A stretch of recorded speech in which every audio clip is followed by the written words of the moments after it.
I'm Ivonne Hamoud, registered social worker and owner of New Moon Counseling. But out of the office, I'm a mom, wife, daughter, sister, and friend. Join me each week as I sit with a special guest to discuss everyday things that impact our mental health.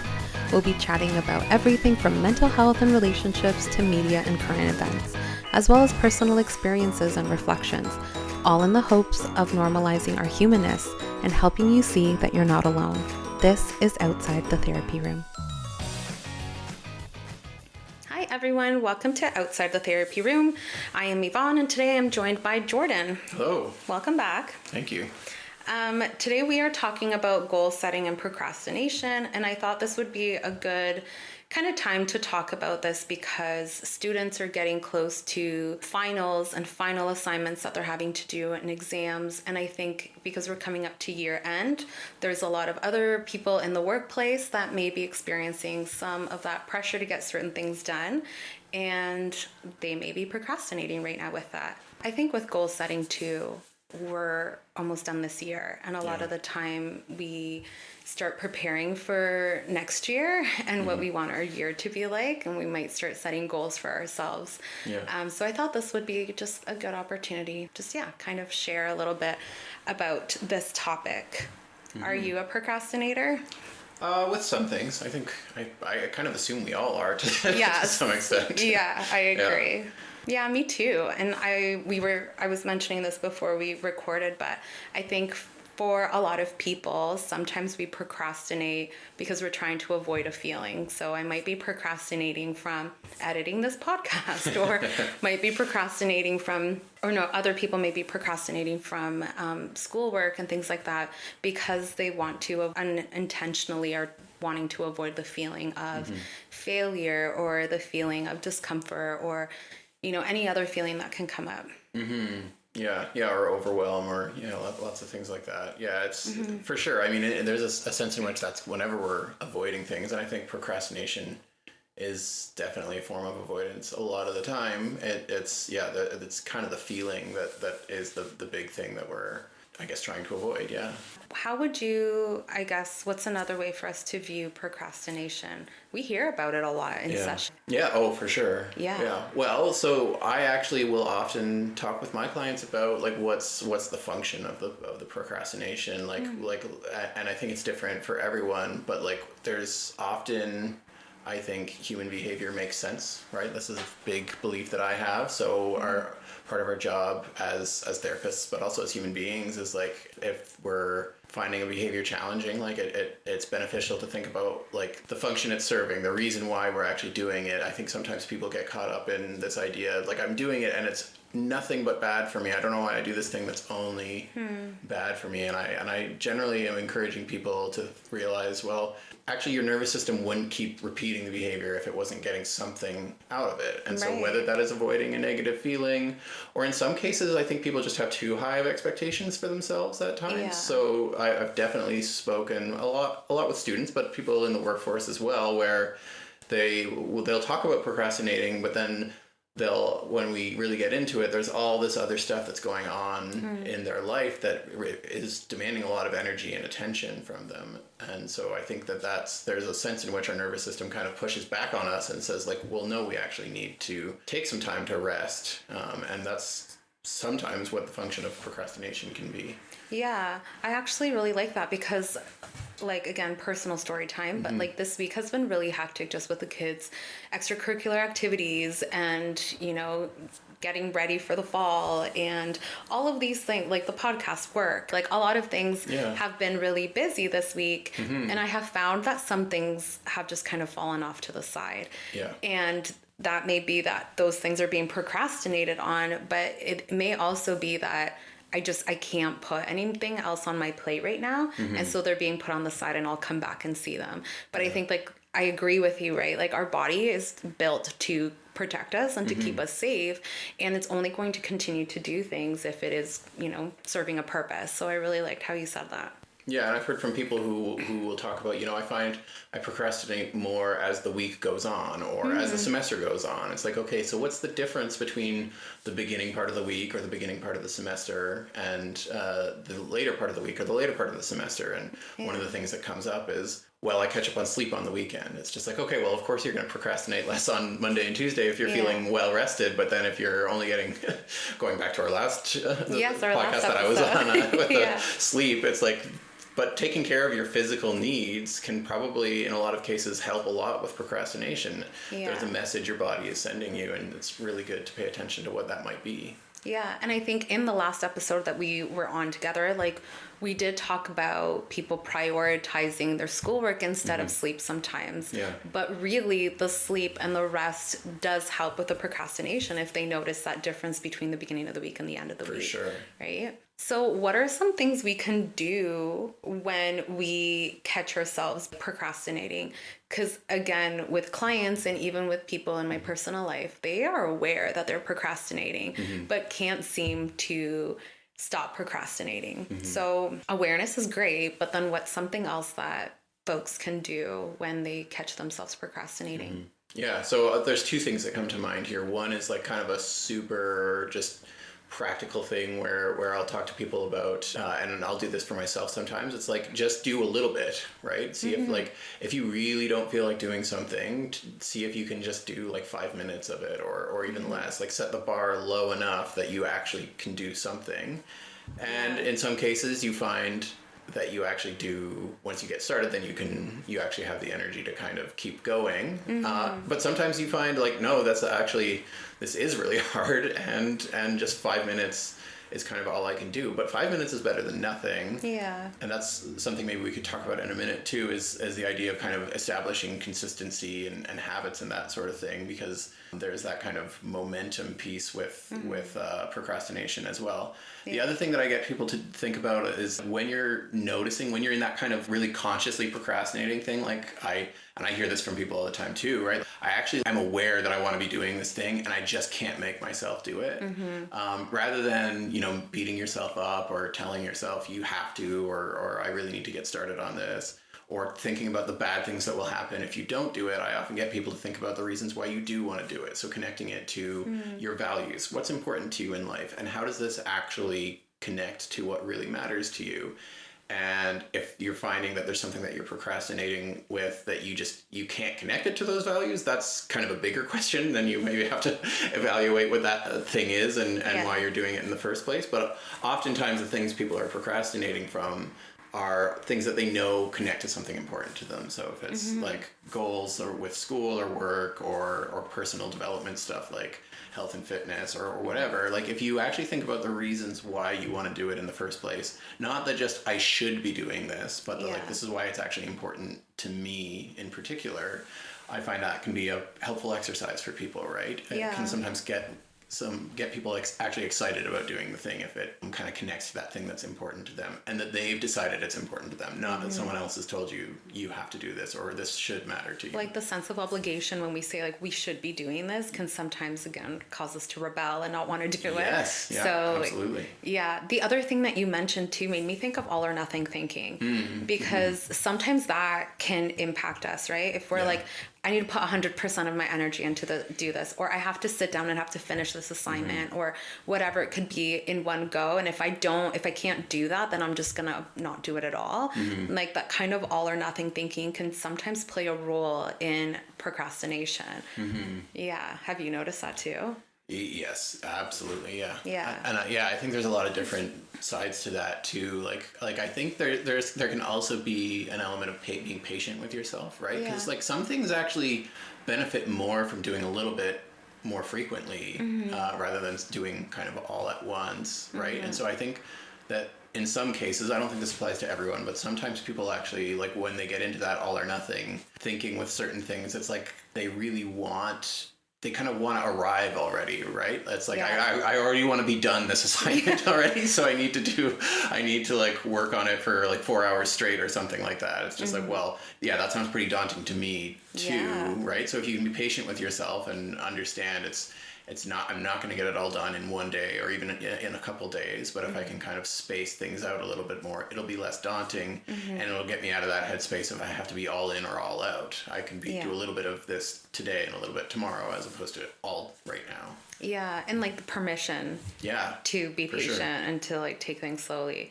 The other thing I hear a lot about is that or I've heard people say, when I procrastinate and I have right up until the last minute to get something done, that's when I do my best work, because there's that pressure, right? Yeah. So like, what is that? Can procrastination sometimes be a positive? Oh, absolutely. Yeah, I think that's another big part of the function of procrastination, and I've definitely had that conversation with people where it's like, well, actually, it sounds like it really works out well for you, right? Yeah. It's like, have you ever procrastinated to the point of not handing something in, or getting or letting something fall through the cracks at work? It's just like, no, actually, I'm like you said, I'm really good under pressure, and so that actually is another side to this, which is we all actually respond. They've done a lot of research on this, right? Where the more kind of activated we get, the more focused we are, and the more focused we are, the better work Like we're in we the do. zone. Yeah, exactly. And so sometimes, again, knowing the function of the procrastination, if you know the pressure kind of helps you get in the zone, see if you can find other ways that get you in the zone. See if you can find ways of kind of making it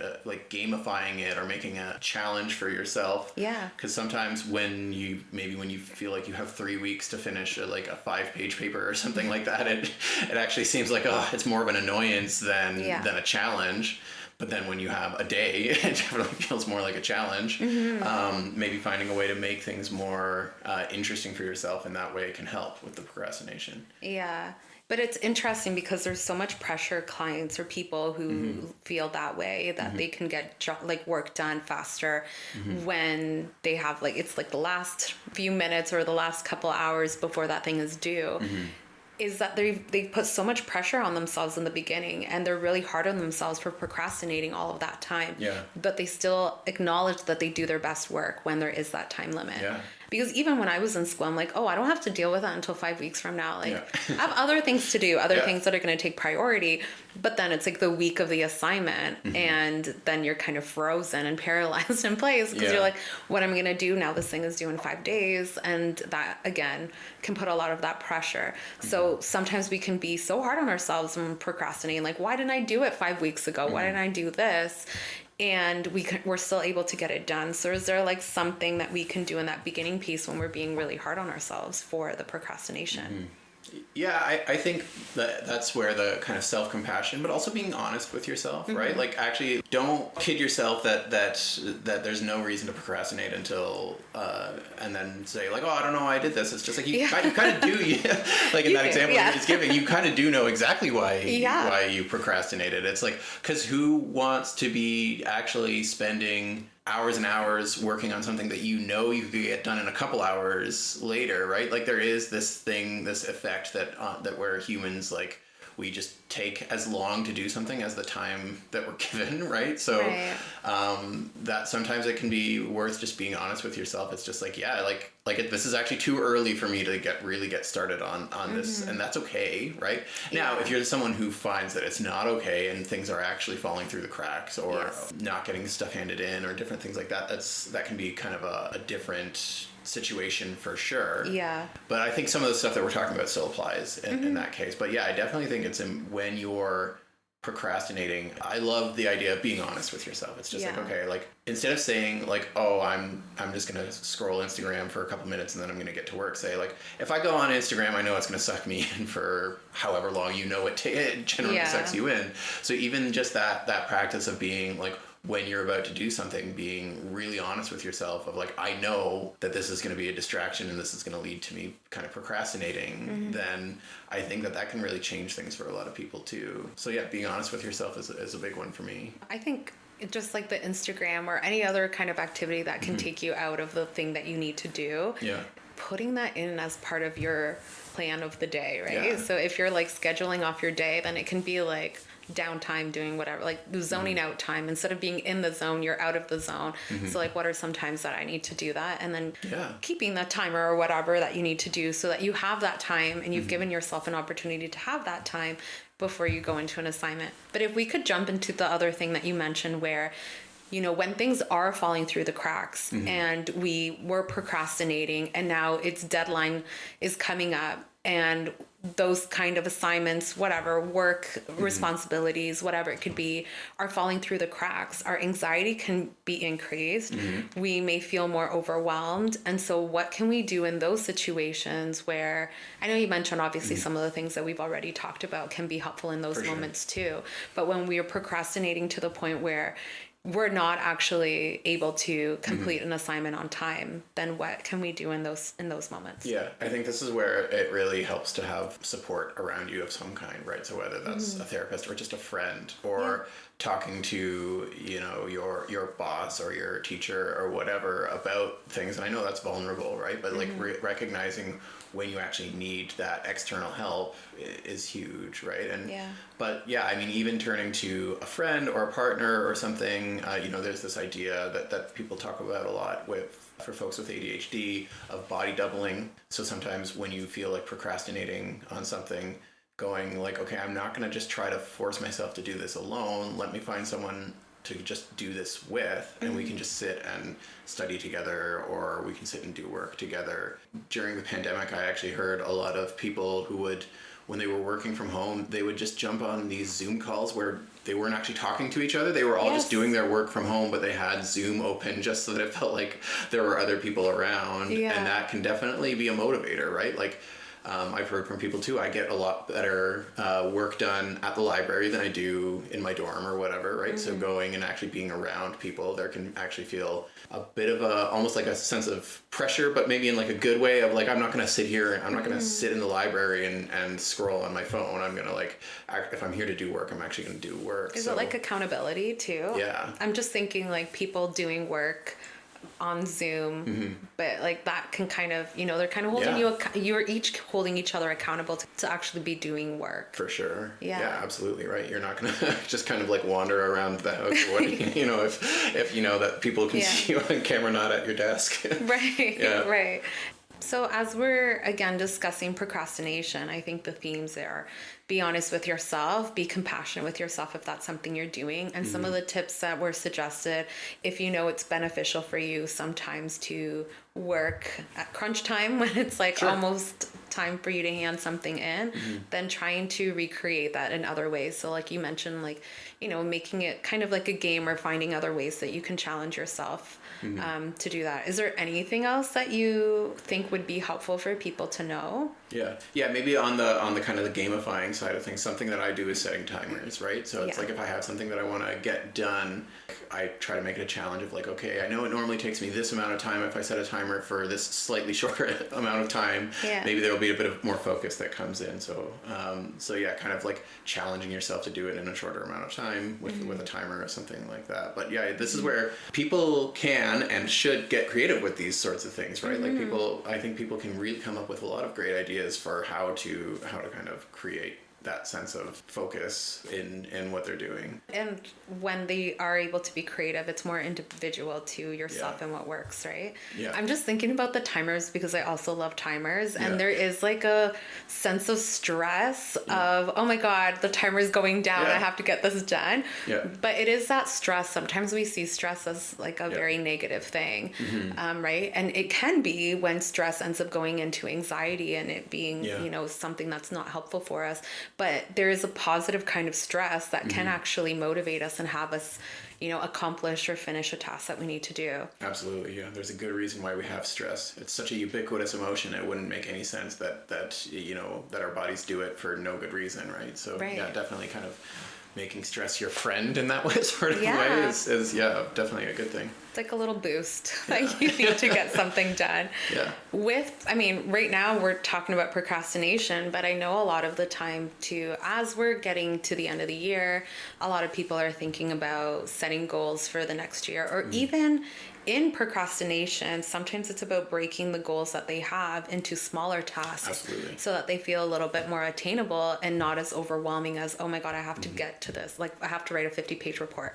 So being able to kind of break things down a little smaller or bring big goals into a bunch of smaller little goals can be more helpful. But what has been your experience with goal setting? Is that something that works for you? Yeah, yeah, absolutely. And it is what you're talking about is breaking it up, right? Yeah. Like and making it specific, right? Right. So I mean, usually with work and school, it's nice because the specificity is kind of already given to you, right? Your teacher or your boss is usually giving you things to do that are very specific that need to be accomplished.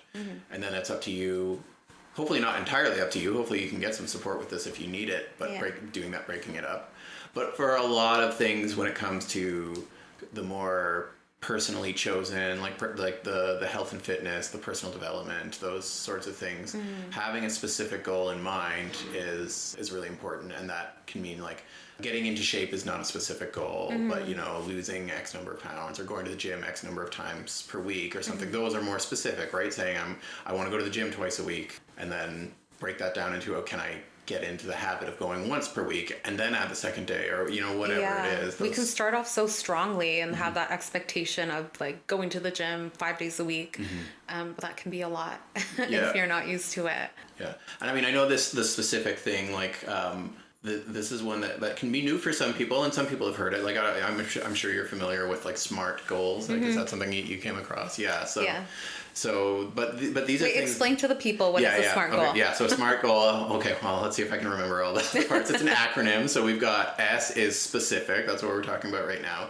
M is measurable, right? So we have some way to judge whether we're actually achieving it or not. And then A is achievable. So it's something that you could actually achieve, right? Like, and this is where making things specific to you is also important, right? It's like, just because someone else, can, read 50 pages a day or something like that doesn't mean you can. You have to think about what you can actually do. And then R is this is related to relevant. Okay. Yeah. Okay. Same. Yeah.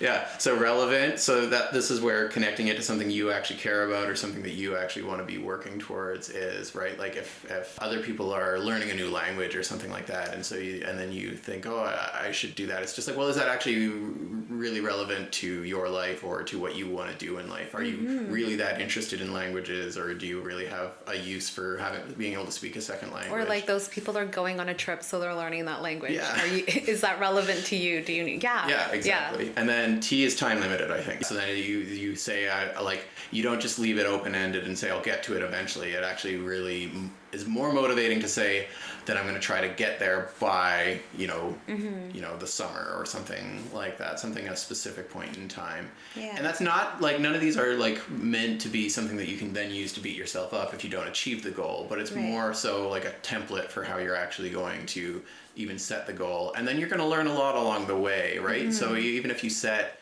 like, I think I can do this in 6 months, and then you get to, month 4 and you're just like, oh, I'm not even close. Like, well, maybe now that 6 months wasn't actually a realistic time frame for yourself. Right. So you can try to give yourself more time for this sort of thing in the future. So it's always like a learning opportunity as opposed to, again, like something that you're going to beat yourself up about later on. Yeah, and I think like specific, measurable, and achievable are all things that can help you just check in on how realistic is the goal you're setting? Yeah. Because again, you're setting a specific goal. So I think a goal for a lot of people is, body movement and going to the gym and exercising. And so if we look at that specifically, well, it may not be a number on the scale. It might just be, sure, I want to be able to lift this much, or I want to feel stronger. I want to do this. So it's more specific to that, and it's measurable because you will actually feel stronger, or you might find that you're curling 25 pounds instead of 15 or whatever it could be. And it's achievable. But I think, like you said, having a realistic expectation of when you're going to get there. And if you don't, then being kind to yourself and saying like, well, maybe I just didn't set myself enough time. So maybe I can't do this in 6 months, but maybe I can do this in the next 6 months. So I kind of, I think like with the SMART goals, it can help you look at your goal differently and also figure out those expectations and if they are realistic or not. Yeah, for sure. And I think then with kind of moving from that, there's this kind of other concept that we have of values that I've kind of mentioned a couple times here, right? So the analogy I always like to use is that goals are like destinations, but values are like directions, right? So I like that. You never arrive at east right? There's lots of destinations that you could arrive that are east of you, but you never arrive at east. You can just keep going east forever if you want, right? Yeah. And so having that sense of what's important to me, big picture in my life, and then how can I set goals that are kind of in that direction. And when I achieve them, I'm not done, right? I get to choose more things, but I think it's important to think of it as something that you get to do as opposed to something you should do or have to do. Yeah, I really like that because it does tie in more into like it comes from you, not this expectation that you think other people have of you or a sense of obligation. And so, yeah, sometimes when it's something we actually want to do, then we're more likely to do it. Yeah. And then sometimes there will be things that we need to set as goals that we don't actually want to do, but it's because it's part of this larger direction that we want to be moving in, right? So probably that happens a lot in school, right? There's going to be a lot of whole courses or just assignments where we're like, what's the point of this? I don't even know why I have to do this, but it's just part of one of the hoops that I have to jump through to get the degree, to get the job, to get... It's like looking at the long term. Yeah.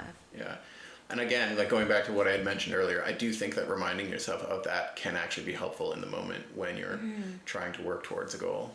There's a lot of the time, again, in session where clients are like, where do I get the motivation to do something? And sometimes what I mention, for me, it's exercising. I know exercising is, we have an episode that's going to be coming up. I think we're recording in a couple of weeks. But for me, I know that exercise makes me feel better. It's not only physically, but also mentally. And it's something that's really important for me to be able to have more capacity to deal with things as they pop up. And so it's a really helpful outlet for my mental health and something that benefits me greatly. But there's some days I don't have the motivation to go and work out, but I know I just have to do it. And so what is your view of motivation? Because I think a lot of the times people are waiting to be hit by this motivation lightning bolt that then is going to give them the energy to do the things that they have to do. But I don't think that's always realistic. I don't think that lightning ever happens sometimes.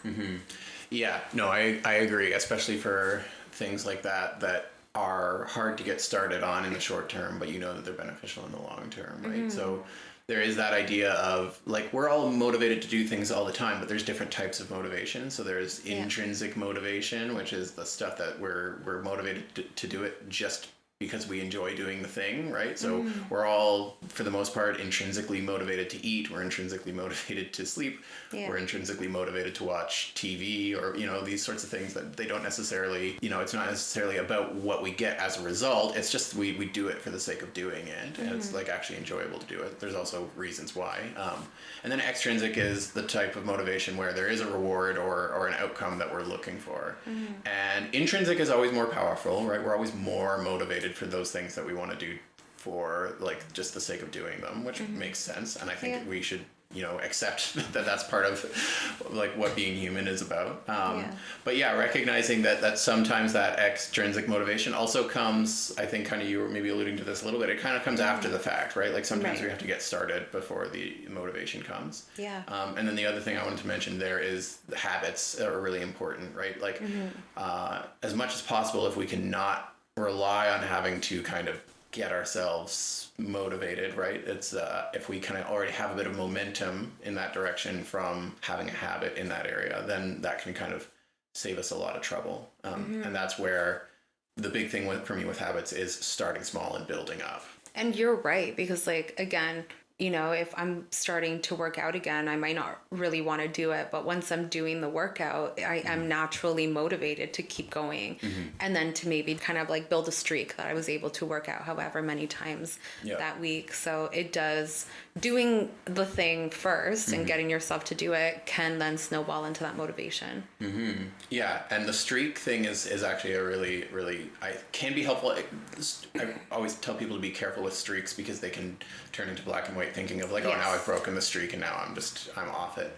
So you got to be careful of that sort of thing. But one of the things that I have found really helpful about trying to establish streaks on certain habits is that sometimes it forces you to get creative and come up with an easy mode, right? So this is what I tell people. So like, let's say your goal is to walk for an hour a day or something like that. Like there are going to be days where that's not attainable. Yeah. And so you need to say like, I'm still going to count it as a success if I do an easier version of it, because again, the easier version is going to be better than not doing it at all. Yeah. So it's just like, if the easy mode is like just going for a walk around the block, then at least you can still, you know, tell yourself, at least I still did something, right? And then you won't get to that like the next day feeling like, oh, no, I'm starting from scratch again or whatever, right? There's this analogy that William James, he was like 20th century psychologist. He wrote, I think, the first like college textbook on psychology. But he had this analogy when it came to habits that it was like wrapping like a ball of yarn. And he was saying how like, if you drop it, then you're going to have to start over again, right? Yeah. And so the analogy that I've kind of come up with for myself is like, at least I want to at least hold on to the ball of yarn and not drop it. Like I don't actually have to keep adding to it. I don't have to keep wrapping it today, but I like at least want to prevent myself from dropping it and having to start over again. Yeah. Yeah. So I mean, again, we got to be careful with the streak mentality, but I think it can be helpful in that sense of like, okay, what's the easy mode version of this habit that I can do today, that I'm being realistic with myself, that I can actually get to. Yeah, I like the easy mode because you're right. Like again, if we're talking about physical health or, you know, assignments and other responsibilities that we have to do with work or school or goals that we have, when we build a streak, we're like, yay, we're doing it and it feels so great. But then sometimes something happens that's unexpected. So you either get sick and can't work out, or I don't know, anything else could happen. Like your day's just so busy that you weren't able to accomplish that one thing. And so we can end up feeling like we failed this and then we're frozen in place, and then it's the all or nothing thinking, right? Then we just don't continue. Yeah. And so I like the easy mode, or even just like compassion with accountability, because we obviously talk a lot about compassion, and it's important for us to be compassionate with ourselves, but that doesn't mean we're just letting things go, right? We can be kind to ourselves and saying like, I'm sick today, so it's okay for me to take a break.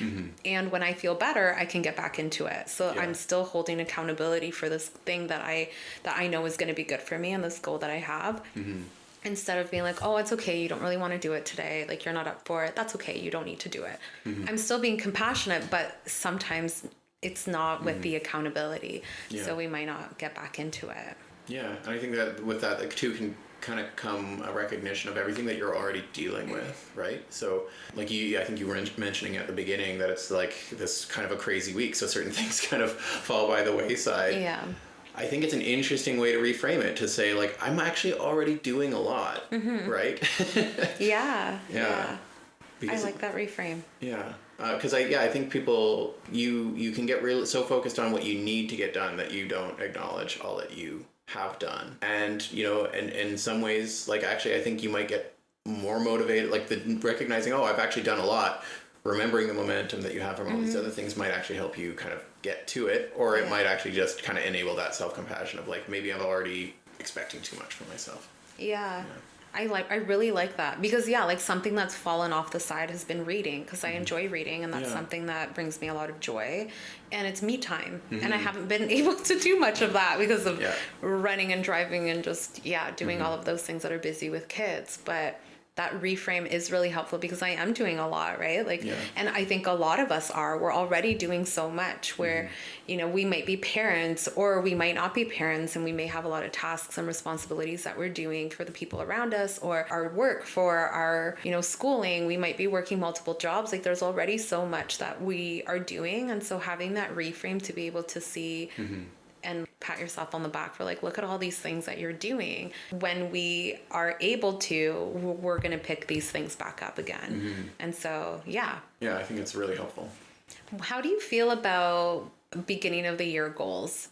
Because I think some people, like resolutions, right? Like we hear so much about it. And I mean, this is everywhere, but like the gym is always so busy on January and like beginning of February, and then it like empties out. So a lot of the regulars are usually annoyed in January because they know all these new people are going to be coming in. But they're, like, I guess I'm just curious, like, what are your views of like beginning of the year goals, or goals for the year, or whatever? Yeah, I don't really use them a lot. Like I for myself prefer to just like if there's a goal that I want to start working towards, like choosing it based on other factors other than just the calendar or whatever. But I think it can be actually a really wonderful thing that is just, like just a natural starting point for some people. If you're having a hard time figuring out when to get started, it can be helpful to just have the answer given to you in the form of January 1st or whatever. So I think I feel kind of both ways about it, right? Like I think it's like if there's something that you want to start working towards, like it could just be beneficial to get started now, but like if it's actually like helpful for you to kind of set yourself up around things like the calendar and that sort of thing, then that's great. Like whatever kind of works for you. Yeah, I'm the same. I don't really I might set more like intentions. Like I hope that this year, brings more laughter, or I hope that this growth happens in these areas, but it's more like intentions, not really full on goals that I hold myself like really strictly to. But I know for a lot of people, like the beginning of the month, beginning of the week, having like a goal for the week or a goal for the month or year can be really helpful for some people. I think it also, like my question around that is it a realistic goal for you to have for that month? Because we want it to be a positive experience, not this like other pressure of needing to accomplish this goal that can lead to more negative emotions or quote unquote negative emotions, right? Like a lot of anxiety and overwhelm. Yeah. And actually, I think something that can be helpful for some people is like even intentionally not making it a New Year's thing, shifting it to some other time of the year so that it doesn't feel like it has all this like baggage of New Year's resolutions. Like if that's kind of the case for you, right? Like some people I've heard, and I think this is a wonderful idea. Like if your goal is to start going to the gym, instead of starting at the beginning of January when everyone else is doing that, saying middle of February is when I'm going to start going. Because then at least I'm not going to deal with the crowds or right. Like I'm going to make this mine as opposed to, right? Because that's another thing that I think can happen with it's just like, I should set a New Year's resolution, right? Because it's just this cultural thing that we talk about. But if you we tend to stick more to goals that we make our own. So that could be a helpful way of doing it, and also avoid some of the other pitfalls of stress and dealing with everyone else trying to do the same thing at the same time. Yeah. And I think, this could be just a topic all on its own, but I think with social media and what we see out there, like if like there's a huge group of people doing something on January 1st and they're posting about it, then there's, again, that comparison that can happen, which can sometimes be a motivator, like, other people are doing it, so this is great. But other time we're just comparing and we're negatively comparing, and it can lead to more of that procrastination, right? Like we're avoiding the feeling of whatever. So making up your own start time, whether that be the middle of February or before January or whenever, like those goals can be helpful. I think one thing too that I've heard from individuals both in and out of the therapy room is, the expectation that other people have of you. So it's like, what's your goal for the year? Or, what goals do you have for yourself? Where do you see yourself in 5 years? Like all of these big questions that can be really overwhelming and intimidating to be asked at a family gathering or like randomly when you're meeting somebody new. And so sometimes that can kind of, again, be that freeze moment where if we don't feel attached in, like you mentioned, with our values around the goal that they are focusing on, then our reply may be a little bit different, or it can bring up our own internal feelings about how we feel about ourselves based on the questions that other people ask us around our goals. Yeah, and this is where I think being honest with ourselves is important too, right? It's just like, is this what I'm getting from other people around this? Is that helpful? Is it motivating? Or is it kind of bringing me down because of the comparisons and that sort of thing? So again, checking in with ourselves, paying attention to what we're actually experiencing when it comes to these different things, and actually being honest about it to ourselves is, I think, really important. This might be a whole other topic too, but it did when we were talking about this. It also reminded me of the idea of self-efficacy, right? When we're talking about doing habits and goals and different things like that. A big predictor of whether we're going to follow through on something is like, how much do we really believe in ourselves to be able to do it, right? So that could be a big deciding factor of whether, someone asking me about my goals is going to be stressful if I feel like I have goals, but I'm not very good at attaining them. Versus someone asking me about my goals and I know that I've like like lots of goals that I've achieved, so I know I can probably achieve something like what I'm aiming at right now, then it's actually going to feel totally fine to have someone ask me about my goals, right? Because I'm going to feel that confidence and self-efficacy around that. Yeah. And that's where the habit stuff and starting small comes in, right? Because you build self-efficacy not by setting yourself up for failure by biting off more than you can chew, but by working on slowly building larger and larger goals that you're working towards, but starting from a small place where it's something that you know you can actually do now, and then working towards bigger goals in the long term. Yeah. And as you said that, something that came up for me was in the episode around birthday blues. I talked about like sometimes individuals having goals for themselves to like, you know, be somewhere by 30 or by 35. And a lot of that, it's external factors, right? Like I want to be, you know, with a long-term partner at this time. And then I want to get married, and then I want to have children by this age. And I think that's where SMART goals come in, because how much control do we have over that? Yeah. So maybe instead of our goal being, I'm going to be married in the next 2 years, it may be, well, you know, maybe I'm going to start going to certain places to kind of meet new people, joining new clubs, going on a dating app if that's something I'm comfortable with, like trying to meet new people, have that be the goal, and then see where that goes. So I don't know why that popped up from what you said, if it was connected at all, but yeah, that's just something that came up. Yeah, no, I think that's huge. Kind of what you're talking about. I think the term that some people use for this is like process versus outcome goals. So process goal is like going to the gym. An outcome might be being able to lift, you know, however many pounds, right? So sometimes we have more control over, I think, the process goals, right? If we're setting them up properly, we can, you know. So another one that people will be like, I want to get a 90 in this course or whatever, or I want to get an 80 or whatever. Saying, okay, so you actually don't have full control over the marks that your teacher gives you, right? So it's still okay to have that goal.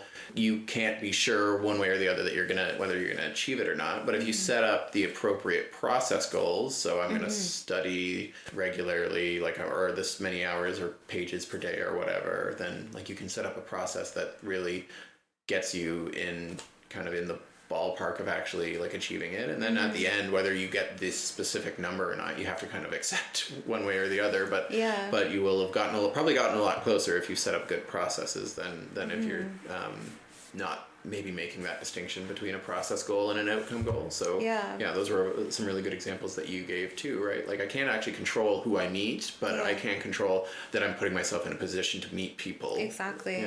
Yeah. And I think even then it's not like, oh, I'm a failure, I didn't achieve my goal. It's, well, my progress goals were achieved. I did put myself out there. I did study really hard. I did do all of these things. And so instead of looking at it as like this all or nothing, like, that's it, I didn't meet the goal, so I failed. It's being able to look at the steps that you took to try to get to that place, right? And then you are building self-efficacy, right? Like imagine like if you were going from not being someone who really puts themselves out there very much to someone who's like kind of consistently going to places where you're going to be meeting other single people, right? Like you are probably going to be so much more comfortable interacting with potential romantic partners. And then even if you don't meet someone by the specific deadline that you kind of gave yourself to make your goal a SMART goal, one day you will, and you might have a better shot at actually really hitting it off with that person because maybe your anxiety around meeting someone new in that context is gotten way smaller. Like the anxiety's gotten smaller from having put yourself out there more. Right, from the practice of having conversations with other people. Yeah. And so then that person gets much more of a chance to see the real you because your anxiety's not there getting in the way, and that really opens the door to that potential like connection there that maybe would have gotten missed because if you were really uncomfortable and the person didn't really know how to interpret your discomfort, then you might have missed an opportunity there. Yeah. And I love that's the reframing, right? Instead of looking at the outcome, we're looking at the steps that we took to get there. And we may be in a completely different place than we were from when we started. And regardless of how far we are from the goal that we set for ourselves, at least we're like moving forward. And so being able to acknowledge that, even though we didn't get the 90, we worked really hard and we obtained a lot of the information from the studying that we did that maybe wasn't presented or weren't. I'm not good at multiple choice. That's just not how my brain works. And so if that was the case, it's like, okay, but I can I know the information from the studying that I did, and maybe it just wasn't reflected in that way by this test or whatever, right? So like you can still see how far you've come, and I really like that reframe.